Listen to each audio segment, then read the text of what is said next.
पाकिस्तान और भारत की सरहदें शिमाल में सियाचिन ग्लेशियर से लेकर जनूब में सर क्रीक तक फैली हुई हैं। दोनों ममालिक की तकरीबन 2600 किलोमीटर की सरहद मुख्तलिफ जुग्राफियाई और आबादियाती इलाकों से गुजरती हैं, जो कि बॉर्डर के आर पार रहने वालों की जिंदगी को मुतासिर करती हैं। बॉर्डर पर सिक्योरिटी की सूरत हाल मकामी बाशिंदों की जिंदगी को और मुश्किल बनाती है। बॉर्डर के इलाके के लोगों के लिए बॉर्डर एक मुश्किल अनजाने खौफ की वो लकीर है, जिसकी वजह से उनकी ज़िंदगी हर वक्त मुश्किल में रहती है। गलती से बॉर्डर पार करने वालों की जिंदगी तो एक आजमाइश बन जाती है। एक फैक्टर है समझने वाला, वो ये है कि फेंस जहाँ पे हुई है और जहाँ पे ज़ीरो लाइन है उसके दरमियान 200-300 मीटर का डिस्टेंस है, और वो एक लैंड का बहुत बड़ा पैच बनता है। लोग वहाँ पे जाते हैं और उस पैच में अगर घुस जाते हैं तो Indians are there and they are always waiting कि कोई इस तरह शिकार है वो पकड़ लें। ऐसी ही एक कहानी पाकिस्तानी पंजाब के इलाके फोर्ट अब्बास बॉर्डर के करीब रहने वाले एक 14 साल के होनहार नौजवान फरहान खान की है। फरहान की स्कूल में साथियों के साथ लड़ाई हुई, जिसकी वजह से वो गुस्से में अपने स्कूल से भाग गया। वो नादानिस्ता तौर पर दोनों ममालिक के बॉर्डर्स के दरमियान के इलाके में चला गया।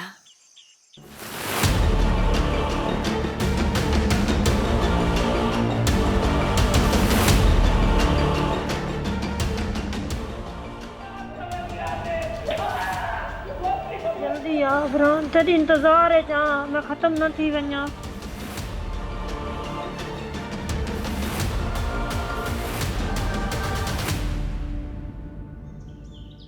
फरहान खान छठी क्लास में मेरे पास आया था। वो बहुत अच्छा स्टूडेंट था और जो मैं उसको काम देता था वो मेरा मुकम्मल परफेक्ट काम करता था, बहुत ताबेदार था और ज़हीन फतीन था।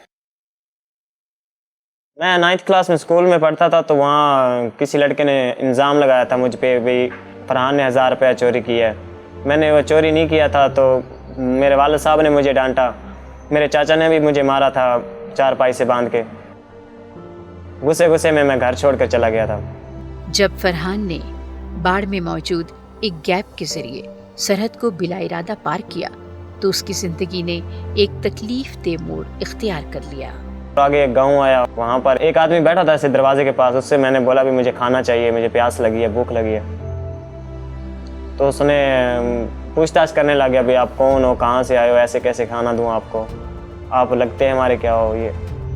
तो मैंने उसे बोला भी मैं ऐसे आया हूँ, घर से लड़ाई करके आया हूँ, मुझे खाना चाहिए। तो उसने खाना तो दे दिया, लेकिन BSF को फ़ोन किया था। तो वहाँ पर BSF की गाड़ी आई और मुझे उठा कर लेके गई, एक कैंप में लेके गई। एक ऐसा भयानक हादसा जो कई बरसों तक उसकी जिंदगी को मुतासिर करता रहेगा।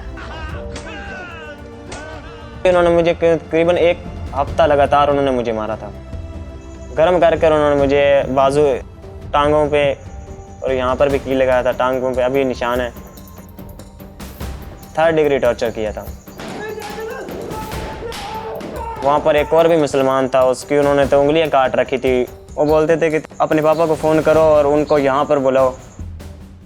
उसकी मासूमियत उससे छीन ली गई और उसका पूरा ख़ानदान एक तवील अज़ियत का शिकार होकर रह गया।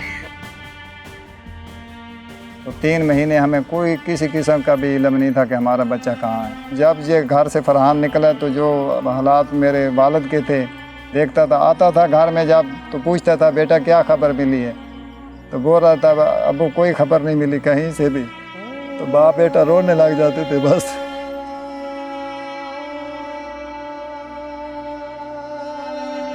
जो खाना दिया जाता है वो भी ऐसा सही नहीं दिया जाता, उसमें कीड़े भी आते हैं और सिर्फ पाकिस्तानियों को देते हैं, इसलिए कि हम पाकिस्तानी हैं और हम मुसलमान हैं। दिल इतना डरता है भाई मेरा बच्चा पता नहीं जिंदा ही है कि नहीं। और वालदा जो मेरी है इसी परेशानी से उसकी आंखों की बिनाई चली गई है। वहाँ जेल में बंद रहता था तो सारा दिन यही सोचता रहता था कि पीछे मेरा कोई ज़िंदा भी होगा कि नहीं। किसी फैमिली का फ़र्द मिसिंग होता है तो it is a natural process के सारे लोग पुलिस के पास आते हैं। तो सेम वेंट विद फरहान। तो जब वो हमारे पास आए तो अल्टीमेटली एक लेटर भी फिर आ जाता है फरहान की वेरिफिकेशन का। हमने जब रिकॉर्ड पूरी फैमिली का लिया, पूरी फैमिली वाज इनोसेंट। हमें पता ये चला कि ये तो ऐसी फैमिली नहीं है, तो फिर why he has crossed on the other side. तो फिर सारे डायनामिक्स और सारी चीज़ें जब पता चली तो वो हमें ये कंफर्म हो गया कि ये मिस्टेकनली उधर गया है। जैसे भी इंडिया से कॉल आई है तो उन्होंने बोला ना कि पाकिस्तान तुम्हारा बच्चा इंडिया की जेल में बंद है श्री गंगानगर में। तो हमारे तो पाँव से ज़मीन भी निकल गई है कि हमारा बच्चा तो ख़त्म है, बस हमें नहीं मिलता। लाश मिल सकती है, बच्चे का उम्मीद नहीं, हमने छोड़ दी थी। मेरा बच्चा किस हालत है होसी ले जाने बच्चे तो जुल्म करेंदे पैसा रात न सुती पई नु जी इमें ख्वाब आवना भज के उठी बावना। मौके से फायदा उठाते हुए भारतीय खुफिया एजेंसी ने सूरत हाल को अपने घिनौने मकासद के लिए भरपूर तरीके से इस्तेमाल किया। 3 या 4 दिन बाद मुझे फिर इंडिया से कॉल आती है, तो उसने बोला कि मैं आपके बच्चे से मिला हूँ, तो जिस तरह भी करो आपने किसी को बताना नहीं है, तो आप इस तरह करो आ जाओ, तो मैं आपके बच्चे से पहले मुलाकात कराऊंगा, फिर उधर से रिहा करा के बॉर्डर भी क्रॉस कराऊंगा। एक काम वो बोलते हैं आपको करना पड़ेगा।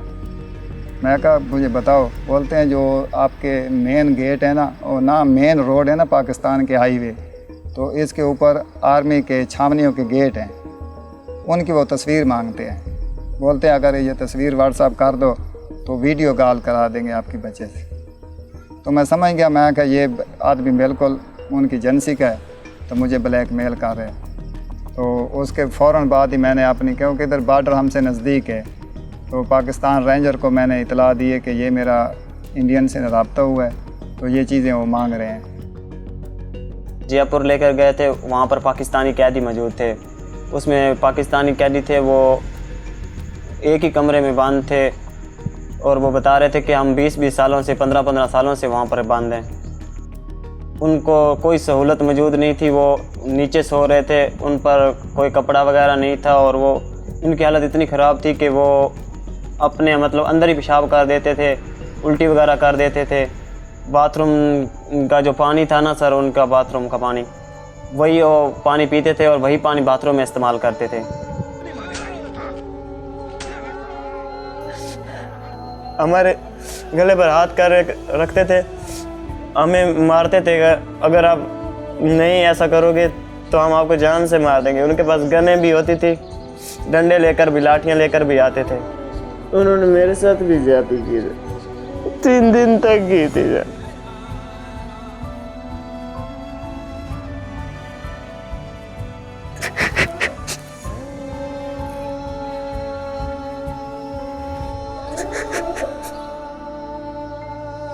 मेरे साथ 3 और हैं सर, उनके साथ भी की थी।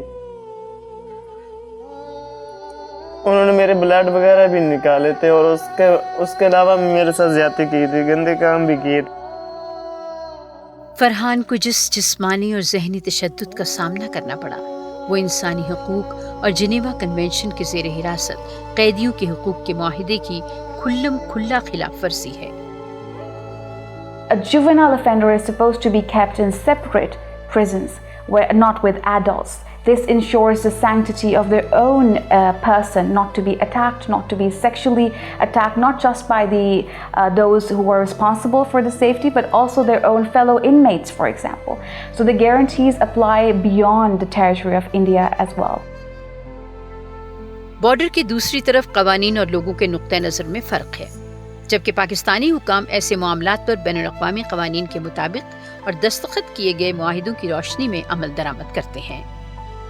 एक हमारा लॉ है फॉरेनर्स एक्ट, उसके तहत हमारे पास आते हैं, फिर हम उनकी इन्वेस्टिगेशन करते हैं, और अगर ये पता चले कि मिस्टेकनली आते हैं तो क्लियरली उनको वापस किया जाता है। और उसकी पूरी SOP ये है कि हम वही बॉर्डर जो फोर्सेस हमारी हैं, रेंजर्स हैं, उन अथॉरिटीज़ के साथ मिलकर हम अक्रॉस द बॉर्डर जो हमारे काउंटर पार्ट्स हैं उनको बताते हैं, और जब तक हमारे पास बचा रहता है हम उसको बड़ा लुक आफ्टर करने की कोशिश करते हैं।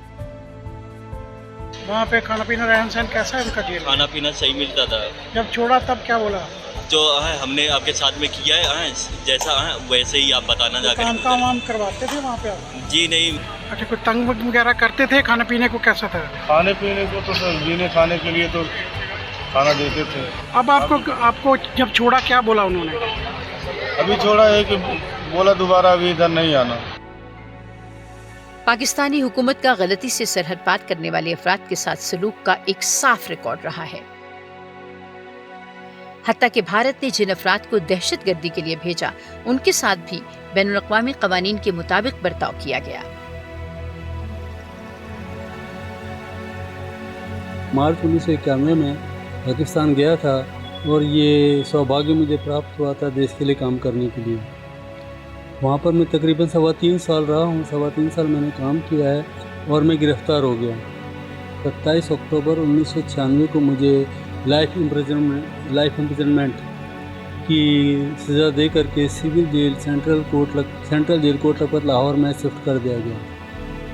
सुप्रीम कोर्ट ऑफ पाकिस्तान ने मुझको रिलीजिंग का ऑर्डर किया। इंडिया गवर्नमेंट ने मुझे ऑन किया और पाकिस्तान गवर्नमेंट ने मुझको रिलीज़ कर दिया। आज मैंने जो कपड़े पहने हुए हैं ये भी अभी मेरे अपने नहीं, क्योंकि मेरे पास पैसे नहीं हैं।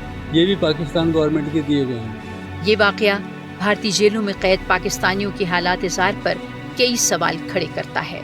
We have a situation in India, for example. Pakistani prisoners, we have a report from Al Jazeera, the way they are abused, sexual torture, rape. These are frequent occurrences, especially against Pakistani citizens and Muslims who are also Indian citizens.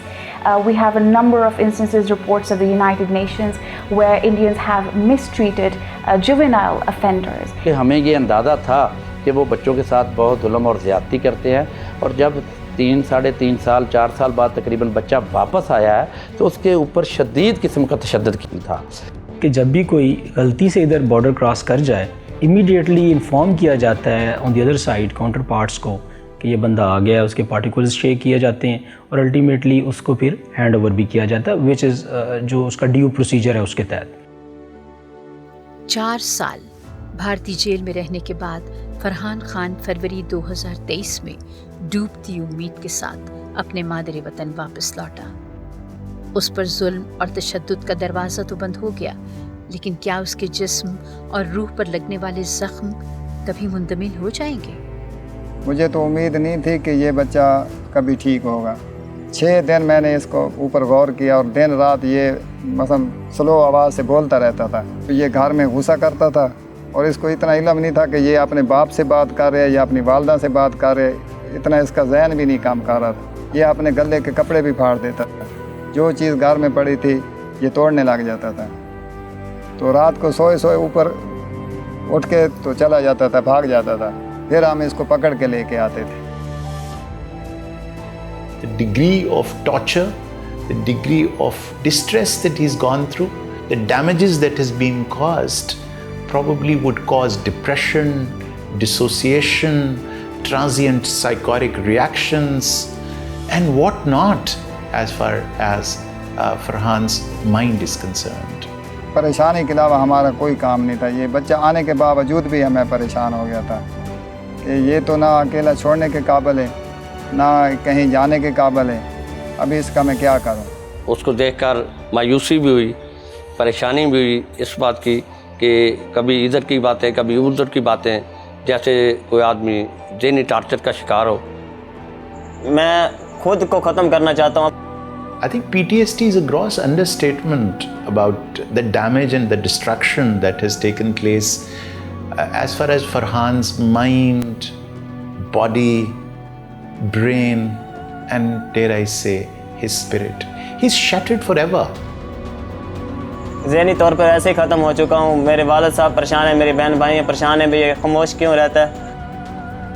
मैं तो अपने आप को ख़त्म कर चुका हूँ, लेकिन मैं चाहता हूँ कि जो मेरे और भाई कैद हैं उनके साथ ऐसा ना हो, कैदी जो जेलों में पाकिस्तानी कैदी हैं उनके साथ ऐसा ना हो, बल्कि उनके अपने भी अगर कोई कैदी हैं तो उनके साथ भी ऐसा ना हो, क्योंकि जो उनके अपने हैं चाहे वो भारत के हैं कोई बात नहीं है, चाहे उनके अपने हैं लेकिन वो भी किसी माँ बाप के बेटे हैं।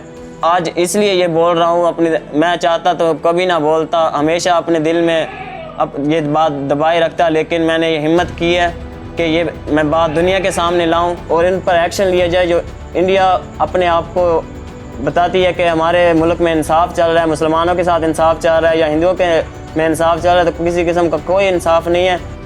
फरहान का वाक़या गलती से बॉर्डर क्रॉस करने वालों के साथ होने वाली नाइंसाफियों और दर्दनाक सलूक का मुंह बोलता सबूत है और इंसानी हुकूक की घिनौनी खिलाफ वर्जियों का जल्द से जल्द मुहासबा करने का मुतालबा भी।